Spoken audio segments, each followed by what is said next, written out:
അപ്പോൾ ഹോം ഹോബീസിൻ്റെ പുതിയൊരു വീഡിയോയ്ക്ക് എല്ലാവർക്കും സ്വാഗതം കേട്ടോ. നമ്മൾ പുതിയതായിട്ട് എന്താ ചെയ്യുക വെച്ചാൽ ഒരു യാത്ര പോവുക അല്ലയിലേക്ക്, നാട്ടിൽ നിന്ന് അല്ലയിലേക്ക് ഞാൻ പോവുകയാണ് യാത്ര. അപ്പോൾ ആ യാത്രയിൽ ഉണ്ടായിട്ടുള്ള ചെറിയ ചെറിയ എക്സ്പീരിയൻസ് മാത്രമാണ് ഇത്തിരി ഷെയർ ചെയ്യുന്നുള്ളൂ. അങ്ങനെ ഇപ്പോൾ ഞാൻ ബോർഡിംഗ് പാസും കാര്യങ്ങളൊക്കെ സെറ്റാക്കി എന്താ പറയുക ഫ്ലൈറ്റിന് വേണ്ടിയിട്ടുള്ള വെയിറ്റിംഗ് ആണ്.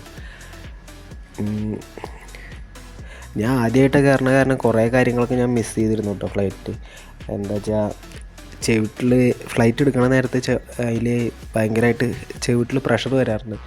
ചെവിട് അടഞ്ഞ പോലെയൊക്കെ വളരെ ബുദ്ധിമുട്ടുണ്ടായിരുന്നു. അപ്പോൾ അങ്ങനത്തെ ബുദ്ധിമുട്ടൊക്കെ ഉള്ള ആൾക്കാർക്ക് പഞ്ഞി അങ്ങനെ എന്തെങ്കിലുമൊക്കെ സെറ്റ് ചെയ്തിട്ട് വേണം കേട്ടോ പോകാൻ. അങ്ങനെ ബസ് നിരത്തിയിട്ടുള്ള പോലെ സെറ്റപ്പൊക്കെ ആക്കിയിട്ട് വിമാനങ്ങൾ ഇങ്ങനെ നിരത്തിയിട്ടുണ്ട്. ചെക്കിങ്ങും നല്ല അടിപൊളി ചെക്കിങ് കേട്ടോ, രക്ഷയില്ല. എല്ലായിടത്തും ചെക്കിങ് ഉണ്ട്. കസ്റ്റംസിൻ്റെ അവിടെ കഴിഞ്ഞ് കഴിഞ്ഞാലും ചെക്കിങ്ങും കാര്യങ്ങളൊക്കെ ഒരുപാടുണ്ട്.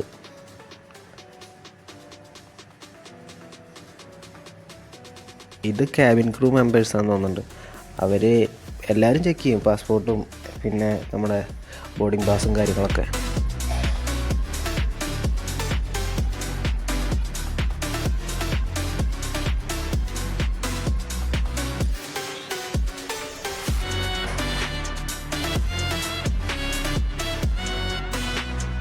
വിമാനത്തിൻ്റെ ഉള്ളിലേക്ക് കയറാൻ വേണ്ടിയിട്ട് നമ്മളതിനെ ബസ്സിലായിട്ട് അവിടെ നിന്ന് കൊണ്ടുപോയത്. അല്ലെങ്കിൽ അറിയണ്ടായിരുന്നില്ല, മുന്നേ പോയവർക്കൊക്കെ അറിയാം. ഞാൻ മറ്റേ ടി വിയിലൊക്കെ കാണുന്ന പോലെ ഓരോരുത്തർ നടന്നു പോകണമൊക്കെ കണ്ടിട്ടില്ലേ, ആ ഒരു സെറ്റപ്പൊക്കെയാണ് ഞാൻ എക്സ്പെക്റ്റ് ചെയ്തിട്ടുണ്ടായിരുന്നത്. ഇവിടെ നിന്ന് നേരെ ബസ്സിൽ കൊണ്ടുപോയി ഫ്ലൈറ്റിൽ കയറ്റി അവിടെ നമ്മുടെ സീറ്റും കാര്യങ്ങളൊക്കെ സെറ്റ് ചെയ്ത് പറഞ്ഞു തരാൻ വേണ്ടിയിട്ട് അവിടെ എയർ ഹോസ്റ്റസ് ഉണ്ട്, അതുപോലെ ക്യാബിൻ ക്രൂവിൻ്റെ മെമ്പേഴ്സും കാര്യങ്ങളും ഉണ്ട്. അങ്ങനെ അടിപൊളിയായിട്ടുള്ള ആൾക്കാരൊക്കെ ഉണ്ട്. പിന്നെ അതിനുള്ള നിർദ്ദേശങ്ങളുണ്ട്. ഇത് എന്തെങ്കിലുമൊക്കെ അപകടത്തിലുണ്ടാവുകയാണ്, അങ്ങനത്തെ സാഹചര്യങ്ങളൊക്കെ എന്തെങ്കിലും വന്നു കഴിഞ്ഞ് കഴിഞ്ഞാൽ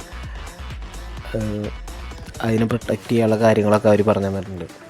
ഞാൻ ആദ്യം വിചാരിച്ചു ഇവിടുന്ന് പോണ നേരത്ത് മാത്രമാണ് ഇതിൽ ഷെയ്ക്കിംഗ് ഒക്കെ ഉണ്ടാവുള്ളൂ എന്നൊക്കെ ഞാൻ വിചാരിച്ചിട്ടുണ്ടായിരുന്നു.